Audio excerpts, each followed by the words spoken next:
Hello नमस्कार साथियों, स्वागत है आप सभी का। इस वीडियो में बिहार से रिलेटेड कुछ जीके को डिस्कस करेंगे जो कि सीडीपीओ के प्री एग्ज़ाम में पूछे गए हैं। और ये एक पहले भी एक वीडियो डाल चुका हूँ जो कि जिसमें कि सीडीपीओ के दो एग्ज़ाम का वीडियो कंबाइन करके डाला था। इस वीडियो में भी सीडीपीओ 2005 और सीडीपीओ 1998 के एग्ज़ाम में पूछे गए बिहार के क्वेश्चन को कंबाइन करके डाल रहा हूँ। तो ये सारे क्वेश्चन बिहार में होने वाले exam, BPSC, Bihar SSC, Bihar दरोगा, बिहार पुलिस, जितने भी एग्ज़ाम हैं हर एक एग्ज़ाम के लिए महत्वपूर्ण होंगे। तो चलिए शुरू करते हैं। पहला क्वेश्चन, बिहार के राजगीर परगना के कौन से स्थानीय नेता 1857 के आंदोलन में स्वयं को राजा घोषित किया था? तो ये है हैदर अली खान। ब्रिटेन के राजा ने 1765 ईस्वी में एक फरमान द्वारा बंगाल, बिहार व उड़ीसा की दीवानी ईस्ट इंडिया कंपनी को कितने रुपए में दी थी? तो ये दी थी 26 लाख रुपए में। अंग्रेजी शासन के दौरान बिहार के अनेक भागों में गायों की सुरक्षा हेतु गौ गौरछिनी सभाएं कब स्थापित हुई थी? तो ये हुई थी 1893 ईस्वी में। कांग्रेस की अखंडता में वृद्धि करने हेतु 1912 ईस्वी में बांकीपुर, जो कि पटना का पुराना नाम है, की सभा में डेलीगेट शुल्क घटाकर कितना किया था? तो ये किया था 5 रुपये से घटा के 1 रुपया। गवर्नमेंट ऑफ इंडिया एक्ट 1935 द्वारा केंद्रीय संसद के उच्च सदन में बिहार को कितनी सीटें मिली थी? तो ये मिली थी 8 seat. Government of India act 1935 के द्वारा केंद्रीय संसद के उच्च सदन में बिहार को कितनी सीट मिली थी? तो ये 8 सीट मिली थी। उच्च सदन मतलब राज्यसभा। 1937 ईस्वी के चुनाव में मुस्लिम लीग के टिकट पर कितने मुसलमान बिहार राज्य की विधानसभा से चुने गए थे? तो ये चुने गए थे 20 मुसलमान।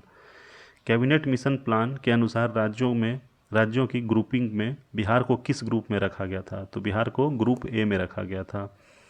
बिहार का मुख्यमंत्री निम्नलिखित में से कौन नहीं रहा है? तो जो ऑप्शन दिया गया था उसमें एक रामविलास पासवान है, जो कि कभी भी बिहार के मुख्यमंत्री नहीं रहे हैं। बिहार के वर्तमान मुख्य सचिव कौन है? तो ये क्वेश्चन तो अभी ज़रूरी नहीं है क्योंकि एग्ज़ाम 2005 में हुआ था, अब तो चेंज हो चुका है। तो फिलहाल मैं ये भी बता दूं कि फिलहाल बिहार के मुख्य सेक्रेटरी कौन है? तो इनका नाम है अंजनी कुमार सिंह। अगला क्वेश्चन है, निम्नलिखित नदियों में से कौन सा नदी बिहार का शोक के रूप में कुख्यात है? यह है कोसी नदी, जो कि नेपाल के होते हुए बिहार में प्रवेश करता है, बिहार के नॉर्थ में। तो इधर मधेपुरा हो गया और सुपौल हो गया, ये सब डिस्ट्रिक्ट में बहुत ज़्यादा कहर इसका होता है कोसी नदी का। बरौनी तेल शोधक कारखाने की तेल शोधक क्षमता है कितनी है? तो यह है 60 लाख टन। बिहार राज्य की औसत वार्षिक वर्षा है कितना है? यह है 112 सेंटीमीटर। निम्नलिखित देशांतर रेखाओं में से कौन सी बिहार से होकर गुजरती है? निम्नलिखित देशांतर रेखाओं में से कौन सी बिहार से होकर गुजरती है? तो ये है 86 नंबर वाला। बिहार का प्रसिद्ध नृत्य कहा जाता है, किसे कहा जाता है? विदेशिया को। डॉक्टर राजेंद्र प्रसाद भारत रत्न पाने वाले में से एक थे, कब इनको मिला था? तो 1962 ईस्वी में मिला था। अभी टोटल बिहार के 5 लोगों को भारत रत्न मिल चुका है, जिसमें कि अभी लेटेस्ट है 2024 में मिला है कर्पूरी ठाकुर को।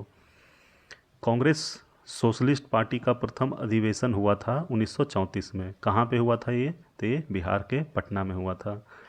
1976 ईस्वी में कांग्रेस डोर फॉर डेमोक्रेसी नामक एक राजनीतिक दल की स्थापना की थी। तो ये किसके द्वारा किया गया था? ये है जगजीवन राम के द्वारा।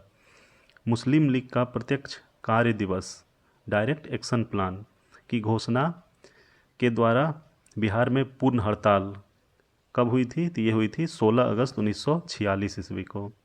जयप्रकाश नारायण ने अपनी जन सेवा के लिए मैग्सेसे अवार्ड प्राप्त किया था, कब किया था? तो ये 1965 ईस्वी में। झारखंड आंदोलन प्रारंभ किया गया था, कब किया गया था? सामाजिक न्याय के लिए प्रारंभ किया गया था। तो ये सामाजिक न्याय के लिए किया गया था। अब है सीडीपीओ प्री एग्ज़ाम 1998 का, जिसमें कि बिहार के कुछ इंपॉर्टेंट क्वेश्चन है वो भी देख ले रहे हैं।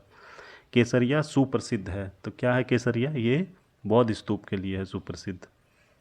कुम्हरार स्थल संबंधित है, कुम्हरार स्थल संबंधित जो है ये कहाँ पे है, तो ये पाटलिपुत्र से है, पाटलिपुत्र जो कि पटना में। और यहीं पे अगम कुआं है एक, जिसमें कि सम्राट अशोक ने अपने 100 भाइयों को मार के कुएं में फेंक दिया था। ये कुम्हरार के आसपास ही है, जिस कुएं का नाम अगम कुआं है। चंपारण प्रसिद्ध है एक आंदोलन के कारण जिसका संबंध था, किससे संबंध था, ये महात्मा गांधी से। और इसको महात्मा गांधी को बिहार किसने बुलाया था इस आंदोलन के लिए, तो उनका नाम था राजकुमार शुक्ल। थावे का तीर्थ स्थल जिस जिले में है वह स्थित है, कहाँ पे है, ये गोपालगंज में है थावे। 1763 ईस्वी में पटना स्थित अंग्रेज़ों की फैक्ट्री पर अधिकार था, किसका था, तो ये नवाब मीर कासिम ने का था। 13वीं शताब्दी में बंगाल के प्रांतपति गियासुद्दीन ने युद्ध किया था, किससे, तो ये तिरहुत के राजा से। गांधी जी ने 1917 में चंपारण की यात्रा की थी, किसके अनुरोध पे, तो ये राजकुमार शुक्ल के अनुरोध पे। चंपारण सत्याग्रह के दौरान गांधी जी पर मुकदमा चलाया गया था, कहाँ पे, तो ये मोतिहारी में। बिहार के बिहपुर में, बिहार के बिहपुर की घटना संबंध है किस चीज़ से, तो ये सत्याग्रह आंदोलन से। 1921 में गांधी जी ने पटना में उद्घाटन किया था, किस चीज़ का, तो ये बिहार विद्यापीठ का। बिहार छात्र परिषद को संगठित किया था किसने, तो राजेंद्र प्रसाद ने। सदाकत आश्रम की स्थापना की थी किसने, मजरूल हक ने, मजरूल हक ने। स्वामी सहजानंद नेता थे किसके, किसानों के नेता थे स्वामी सहजानंद। भारत छोड़ो आंदोलन के क्रम में 11 अगस्त 1942 को पटना में पुलिस गोलीकांड में मरने वाले छात्रों की संख्या थी, कितनी थी, ये 7 थी। बिहार में आज़ाद दस्ता सक्रिय रहा, कब, तो ये भारत छोड़ो आंदोलन के दौरान। भारत की स्वतंत्रता के बाद बिहार के पहले राज्यपाल थे, तो ये थे जयराम दास दौलत राम। और पहले मुख्यमंत्री थे वो श्री कृष्ण सिंह। उड़ीसा बिहार से पृथक हुआ, कब हुआ था, तो 1936 ईस्वी में। पटना उच्च न्यायालय की स्थापना हुई थी, कब, तो ये 1916 ईस्वी में हुई थी। बिहार में प्रमंडलों की संख्या कितनी है, तो टोटल 9 प्रमंडल है। बिहार एक निर्धन राज्य है, किस कारण, तो ये संसाधनों के अपर्याप्त होने के कारण, संसाधनों के अपर्याप्त होने के कारण। छोटा नागपुर का पठार मुख्यतः निर्मित है किस चीज़ से, तो यह है आर्कियन ग्रेनाइट द्वारा, आर्कियन ग्रेनाइट द्वारा। तो इसी के साथ ये वीडियो यहीं समाप्त होता है। पसंद आया हो तो लाइक कीजिए, सब्सक्राइब कीजिए, और भी ऐसे वीडियो के लिए हमारे चैनल पर बने रहिए। धन्यवाद।